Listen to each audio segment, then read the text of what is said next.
di Jepara, Jawa Tengah, tahun 1891. Hari itu, Kartini kecil tidak bisa berhenti bersedih. Kedua orang tuanya, Raden Mas Adipati Aryo Sosroningrat dan Mas Ajeng Ngasirah, menyampaikan sebuah berita yang membuatnya sangat terkejut. Sudah waktunya baginya untuk dipingit, seperti gadis pribumi lainnya yang berhenti sekolah dan bersembunyi di balik tembok tinggi. Bu, Pak, Trinil ingin melanjutkan sekolah. Trinil ingin menjadi gadis pribumi yang cerdas, memiliki cita-cita, dan mengangkat dunia. Trinil tidak mau dipingit, Pak. Tidak, Trinil. Bapak tidak bisa menuruti permintaanmu itu. Ini sudah menjadi tradisi. Sejak dulu, perempuan tidak perlu bersekolah tinggi-tinggi. Sudah saatnya untukmu dipingit, mempelajari segala hal yang harus dikuasai oleh seorang perempuan, kemudian menikah dengan orang yang tepat.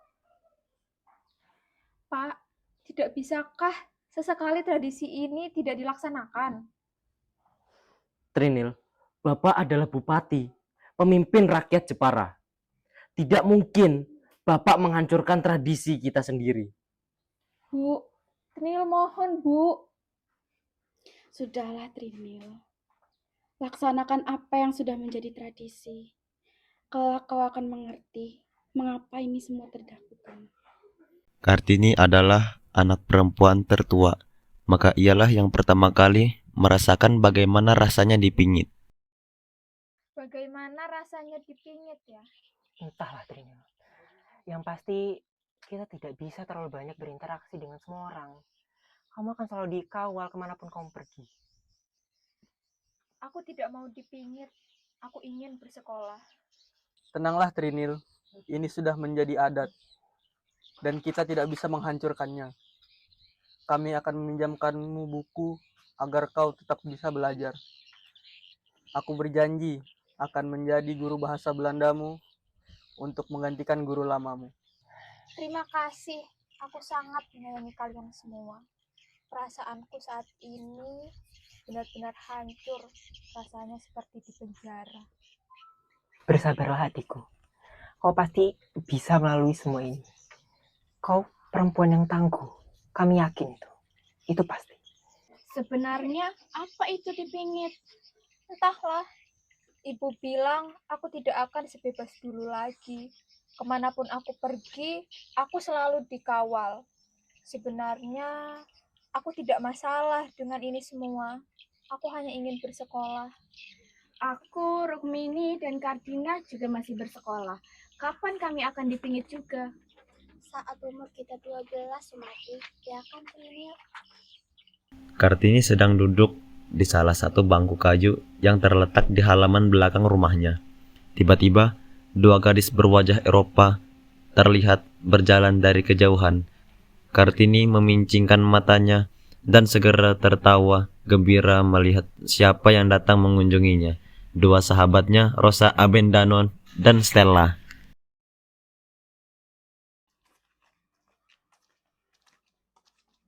Rosa, Stella. Kartini, bagaimana kabarmu? Secara fisik mungkin aku terlihat baik-baik saja. Tapi aku tidak bisa memungkiri bahwa hatiku terasa sangat perih. Kalian tahu kan, aku tidak bisa berdiam diri. Kami mengerti, Kartini. Kami juga merindukanmu. Tidak ada lagi gadis pribumi yang cerdas dan ceria seperti kamu. Aku pun tak mengerti dengan tradisi itu, Kartini. Apa salahnya perempuan bersekolah? Aku juga berpikir seperti itu. Kalau kata sekolah, apa yang akan kau lakukan, Kartini? Aku hanya melakukan apa yang dilakukan perempuan pribumi selayak-layaknya. Kemudian aku menikah. Itulah yang dikatakan ibuku. Kartini, kau harus selalu bersabar di sini. Jika kamu butuh bantuan kami akan selalu ada untukmu. Terima kasih, Stella, Rosa. Aku membawakan buku-buku untuk kamu pelajari, Kartini. Beberapa buku-buku berbahasa Belanda, jadi kamu bisa mempelajarinya dari buku-buku ini. Aku tidak bisa mengatakan apapun lagi. Kami akan membantumu untuk melewati masa sedihmu. Hari-harinya pun diisi dengan semua hal yang katanya harus bisa dilakukan oleh wanita sejati. Ditambah dengan belajar bahasa Belanda melalui buku-buku yang dipinjamkan oleh sahabat-sahabatnya dan kakaknya Raden Mas Busono.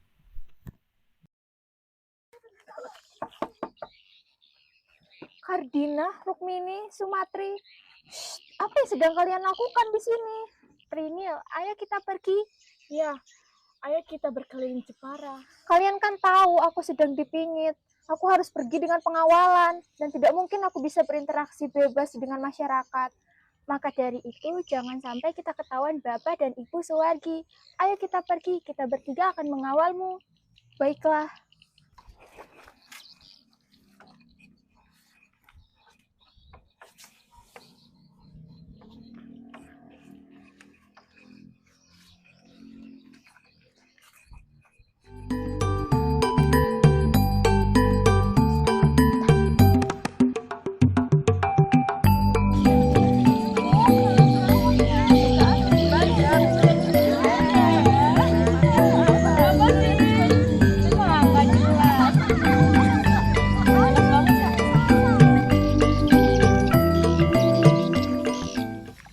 Ada apa, Kartini? Ayo kita hampiri manta-manta yang ada di gubuk itu.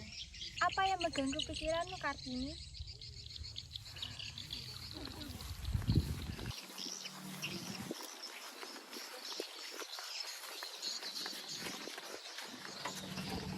Tidak perlu.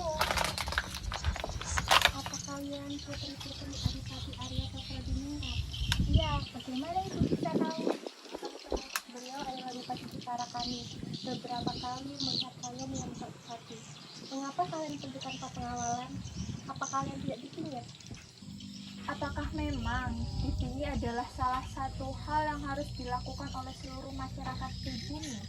Tentu saja, ini sudah ada sejak zaman nenek moyang kita.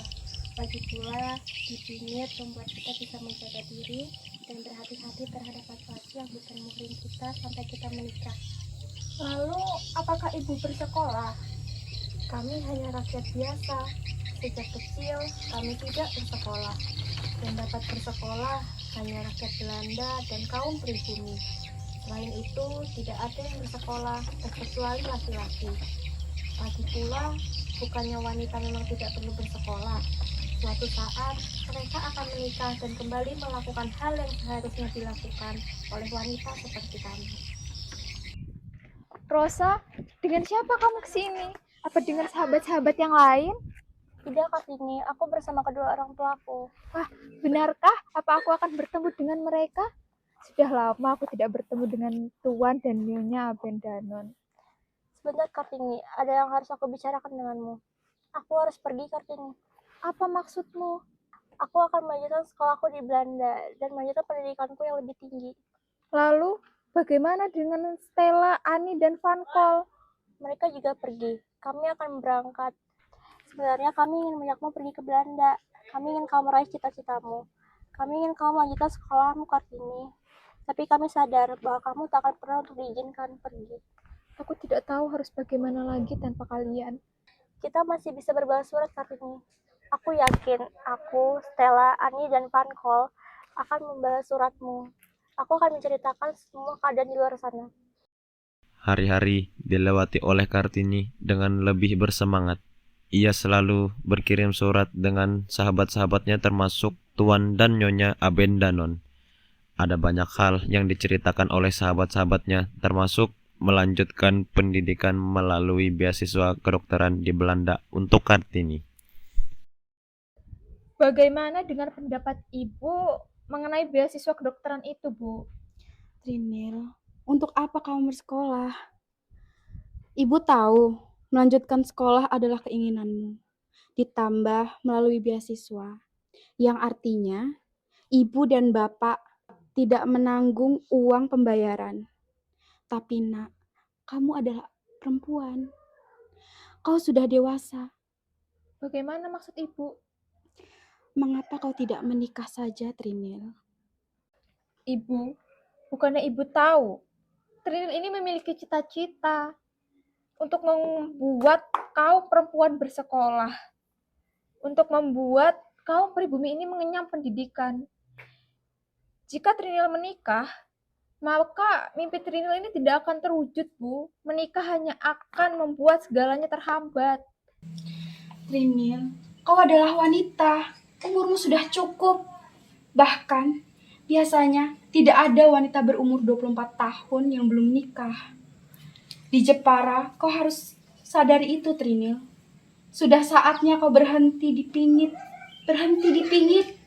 Berhenti dipingit, Bu. Tentu, apabila kau menikah, kau akan berhenti dipingit. Karena sesungguhnya, dipingit itu untuk melindungimu. Untuk melindungi kaum perempuan. Dan kau harus tahu, sudah ada seseorang yang ingin meminangmu. Siapa lelaki tersebut, Ibu? Ia adalah Raden Mas Adipati Aryo Singgi Joyo Diningrat, Bupati Rembang. Dia memang pernah menikah 3 kali. Namun ibu yakin dia orang yang tepat untukmu. Trinil ingin menemuinya terlebih dahulu, Bu. Ada beberapa hal yang perlu Trinil pertimbangkan.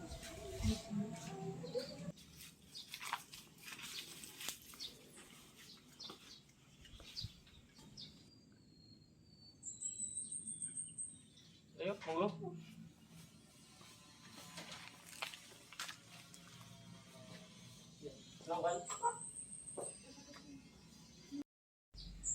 Tentunya keluarga Adipati Aryo Sosroningrat sudah mengetahui maksud kedatangan saya ini untuk bertemu dengan Kartini.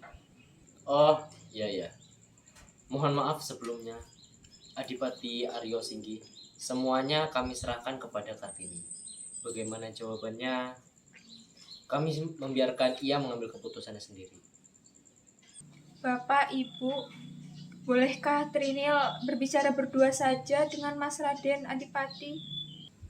Baiklah. Ayo, monggo. Ya, Mas.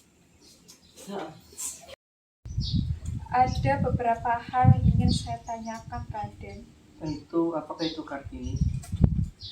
Saya mempunyai cita-cita untuk membangun sekolah bagi kaum pribumi, khususnya perempuan. Setidaknya mereka tidak berada dalam keterbelakangan. Saya ingin wanita disamaratakan dengan laki-laki.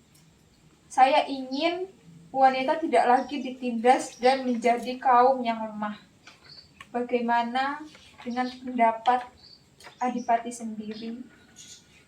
Sungguh bagi saya hal itu sangat mulia. Saya juga sempat memikirkan hal tersebut. Namun ada beberapa hal dan pertimbangan yang membuat saya belum melaksanakannya. Apabila Kartini ingin melakukannya, lakukannya saja. Saya siap mendukung apapun itu. Setelah perjuangan panjang emansipasi wanita dan berbagai mimpi yang ia coba wujudkan, akhirnya ia menutup usia. Kelak berkat perjuangannya, masyarakat pribumi, terutama wanita, hidup lebih baik dan tak lagi ditindas.